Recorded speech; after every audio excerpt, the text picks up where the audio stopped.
عمركم شفتوا بوكيه ورد وبيتاكل وقرنفل عملها وطلبته عن طريق تطبيق اشيائي ومنزلين شغلات جديده؟ تعالوا احكي لكم عنها. اجدد اشي نزل عندهم بوكس المعجنات الفرنسي، باكجينج بجنن، موجود فيه 5 انواع معجنات فرنسيه وراح اختار منها الكرواسان. وبنقول بسم الله، قرشة وطعم كرواسان عن جد بجنن. وهاي كمان من ابداعات القرنفل، شوفوا هالشكل ما شاء الله، وهيك حشوتها من الداخل. مش قادر اتحمل ريحة وجمال بوكيه الورد اللي بيتاكل، وبختار هذا الشكل من اشكال كثير حلوه ومرتبه. يعطيكم الف عافيه يا قرنفل. مش ناشفه ابدا، مليانه نكهه، واعتمدوها لكل مناسباتكم.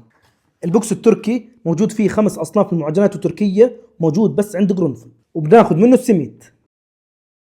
قرشة السمسم بتجنن، وهاي بنكهة الشبت.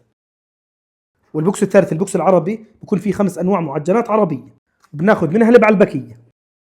المعجنات عندهم عن جد اشي ببيض الوجه. واجدد اشي عندهم التراميسو، موجود منه 4 نكهات، الاصليه والبستاشيو والمانجا والفراوله، وراح اجرب منهم الاصليه. الحمد لله، الله يديمها من نعمه ويحفظها من الزوال.